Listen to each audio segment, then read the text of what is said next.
France আবারও বিশ্ব ফুটবলের সবচেয়ে ভয়ঙ্কর দলগুলোর একটি হয়ে বিশ্বকাপ মঞ্চে নামতে যাচ্ছে। 2026 বিশ্বকাপের জন্য ঘোষিত তাদের চূড়ান্ত স্কোয়াড দেখে অনেকে ইতিমধ্যে ফ্রান্সকে শিরোপার অন্যতম বড় দাবিদার হিসেবে ভাবতে শুরু করেছে। কারণ এই দলে রয়েছে অভিজ্ঞতা, তরুণ প্রতিভা, শক্তি, গতি এবং অসাধারণ ট্যাকটিক্যাল ভারসাম্য। ফ্রান্স দলের সবচেয়ে বড় শক্তি হলো তাদের স্কোয়াড ডেপথ। বিশ্বের খুব কম দলই আছে যারা বেঞ্চে বসিয়েও বিশ্বমানের খেলোয়াড় নামাতে পারে। ডিফেন্স থেকে আক্রমণ, প্রতিটি পজিশনে ফ্রান্সের রয়েছে একাধিক ম্যাচ উইনার। বিশেষ করে মিডফিল্ডে তাদের ফিজিক্যালিটি এবং বল কন্ট্রোল যে কোনো প্রতিপক্ষের জন্য বড় হুমকি। দ্রুত ট্রানজিশন, কাউন্টার অ্যাটাক এবং ডাইরেক্ট ফুটবলে তারা ভয়ঙ্কর কার্যকর।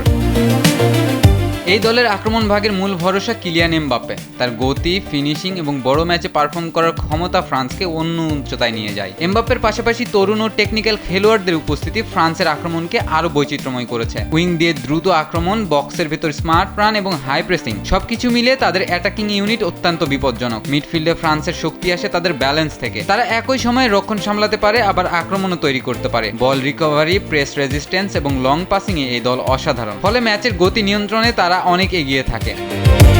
ডিফেন্সেও ফ্রান্স খুবই শক্তিশালী। তাদের সেন্টার ব্যাকরা শারীরিকভাবে শক্তিশালী, এয়ার ডুয়েলে দক্ষ এবং হাই লাইনে খেলতে স্বাচ্ছন্দ্য বোধ করে। ফুল ব্যাকরা আক্রমণে উঠে এসে অতিরিক্ত সুযোগ তৈরি করে, আবার দ্রুত নিচে নেমেও রক্ষণ সামলাতে পারে। কোচ দিদিয়ার দিশম দীর্ঘদিন ধরে এই দলকে পরিচালনা করছেন। তার সবচেয়ে বড় শক্তি হলো ম্যাচ পরিস্থিতি বুঝে কৌশল বদলানোর ক্ষমতা। সাধারণত তিনি 4-3-3 অথবা 4-2-3-1 ফরমেশন ব্যবহার করেন। বড় দলগুলোর বিপক্ষে ফ্রান্স অপেক্ষা করে খেলে এবং কাউন্টার অ্যাটাকে আঘাত হানে, আর দুর্বল দলের বিপক্ষে বলের নিয়ন্ত্রণ নিয়ে ধৈর্য ধরে আক্রমণ তৈরি করে।